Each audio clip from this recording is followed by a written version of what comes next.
Hello there. Thanks so much for joining me today. I'm Colleen Klimczak. I'm an organizational and productivity coach and a certified professional organizer. I own Peace of Mind Professional Organizing, LLC. Since 2003, I've been helping my clients live better lives through organizing and organizational and productivity coaching. I support my clients and my community with coaching, in-person and virtual organizing, my weekly podcast called Your Organized Life with Colleen Klimczak, a free weekly virtual productivity session called Finish Line Friday, a free weekly email newsletter, and regular content on Facebook and Instagram. I also offer presentations and professional development to groups and companies. Coming soon, I'll be launching a membership circle to support my community with even more coaching and productivity content. Want to finish strong this week? Join me for Finish Line Friday every Friday morning at 9 a.m. Central for a 2-hour productivity session. Drop me an email at colleen@peaceofmindpo.com to request my Zoom room link or follow the Zoom room link on my Instagram or Facebook pages. Welcome to Your Organized Life, episode 188. Today's working title is When Life Feels Like Too Much, a Gentle Productivity Reset. So I started writing this and it felt like a letter to all of you. So I'm just going to read it. And it started with, hello, friends.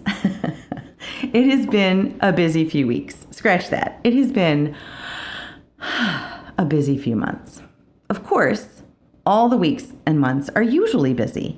But man, these last few, in complete transparency, I could say that I was struggling to write an article for today, but honestly, I just have not had an opportunity.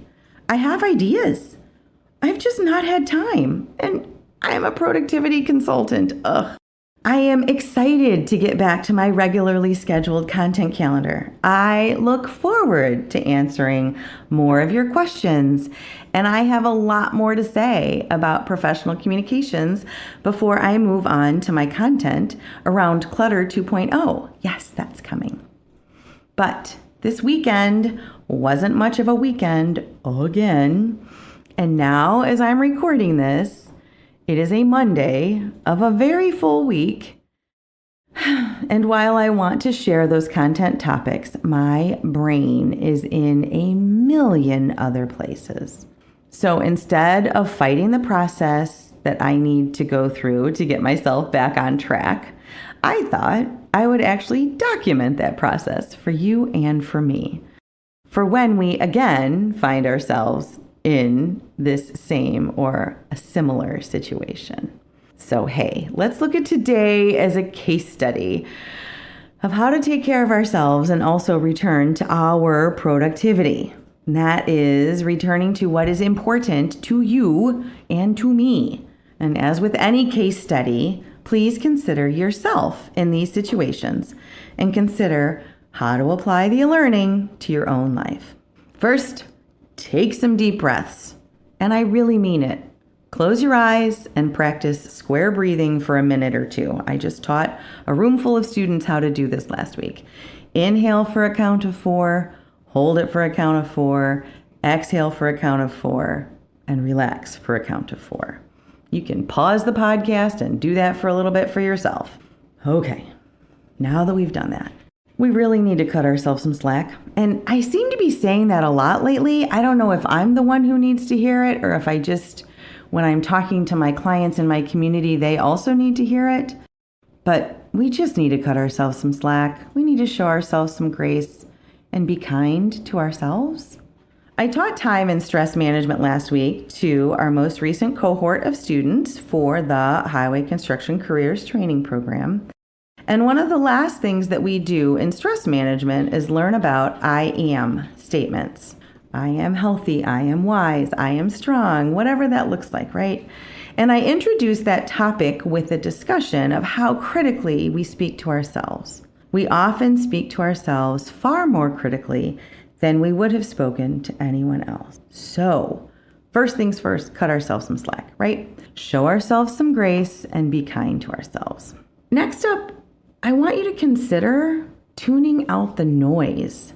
So this is something I've realized for myself over the last week or so, especially. I have found that this summer, listening to the voices of social media or pop culture is affecting me even more negatively than it usually does.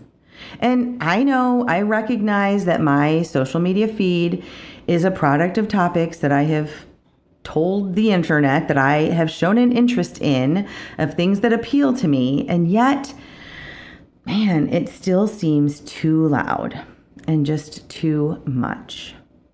So part of getting myself back on track is stepping away from social media and those external voices that are telling me that I need to have an epic summer, or do more and be more, or buy a product and wear these clothes, or eat these food and exercise more, blah, blah, blah.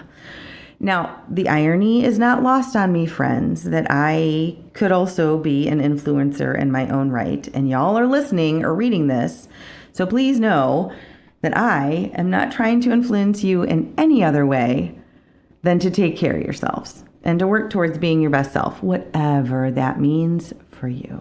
So my question is, what is your noise? And would you benefit from turning it down a little, right?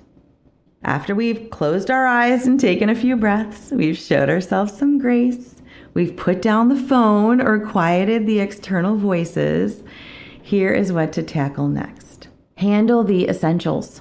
Food, clothing, shelter, safety, warmth, right? Our basic needs. So I got home last night, Sunday night, after helping my family in Michigan, and I took care of many things, like unpacking the car, unpacking all of my luggage and travel stuff. Yes, all the way unpacked. I put everything away. I started laundry. I went out and got a car wash, and I filled up my gas tank for the week. Those are essentials to me, and that was self-care. I was really tired, but I just wanted to know that all of that stuff was taken care of. And this morning, even though I really, really wanted to start tackling 2 very full email inboxes, I made sure to drink a large glass of water and take my vitamins and take a shower and eat a healthy breakfast and drink another glass of water and make my bed, right? I started some laundry. I emptied the dishwasher. Deep breaths. So, my friends, what are your essentials? And what routines do you have to address those essentials consistently every day, and especially on the days you really need the support? After that, it's time for a brain dump, or as my friend Jen calls it, a cranial cleanse. Doesn't that sound classy? I think so. I don't care what you call it, but it likely needs to happen. And are you familiar with the concept, right? So the purpose of a brain dump or a cranial cleanse is getting all of the ideas and tasks and to-dos and thoughts that occur to us out of our brains and onto paper or Post-it notes or into our digital to-do list, whatever that looks like for you. And sometimes it's all of those steps. The Post-it note idea is to write one task or idea or thought on each Post-it note and stick it up on the wall, and then sort those into different piles or categories or grouping, and then add them to your to-do list. I've also heard of this strategy using index cards, same idea, one thought per card and then sorting them out. I have also had clients that will ask me to take notes for them while they verbally process their cranial cleanse. So maybe if that resonates with you, you could consider using a voice memo or a voice to type, or just having a really good friend take notes. The point is, we have options. To get started, you might list all of your broad categories, your focus areas, like planning an upcoming trip, or maybe medical things that you need to follow up on, or, tasks I need to complete with my mom, or tasks I need to complete before the kids go back to school, right? And then see what thoughts come to you under each of those categories.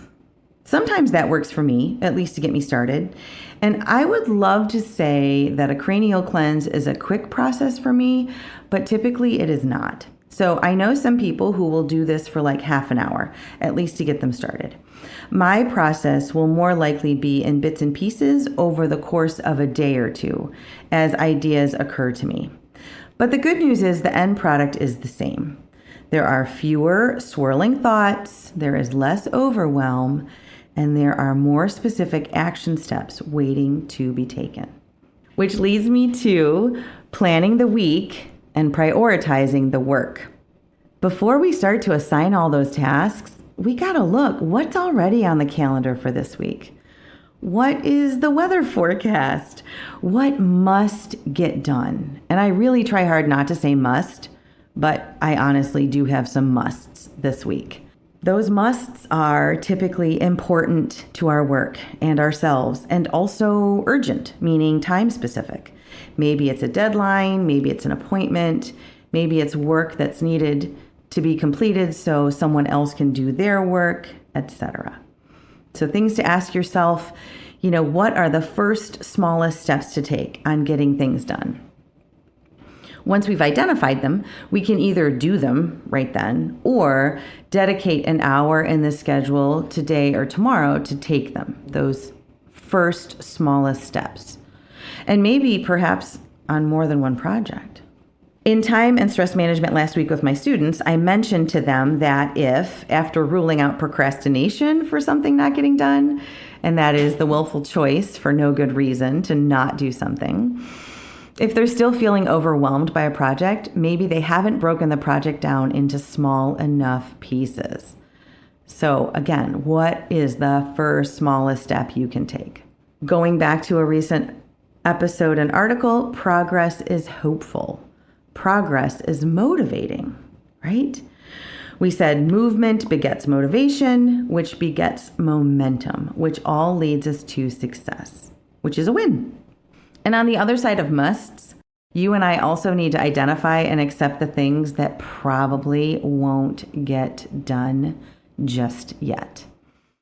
I may be alone in this, or at least part of a very small section of society that feels this way, but organizing in others' homes makes me want to make updates in my home too. And since I have spent a solid 2 months organizing with clients, sure, but also downsizing my dad's house in Michigan and helping my mom get settled in her new apartment, I am feeling the urge to tweak spaces in my own home. Now, that could also be because I have spent so much time not at my home this summer. I miss it. And I really just want to stay and nurture my own personal spaces, especially as self-care and a way to nurture me. However, those aspirations are going to need to wait just a little longer. And so this is an example of the anxiety that comes from wanting to act on something but not being able to, which is oddly similar to the anxiety that comes from procrastination. And part of this process is determining our not right now list. So after we've captured all the ideas and to-dos in the cranial cleanse, we have to realize that our 168 hours this week, yes, we all have 168 hours every week, might already be accounted for, and there's things that are not going to get done that we need to hold on to for later. So let's recap, my friends. Some weeks and months are busier than others. Phew. There are steps we can take when we are feeling overwhelmed that help us to take care of ourselves and also get back to what's important. In this case, productivity. Take a moment or more than a moment and some deep breaths. Show yourself some grace and kindness. Tune out the noise. Perform that cranial cleanse.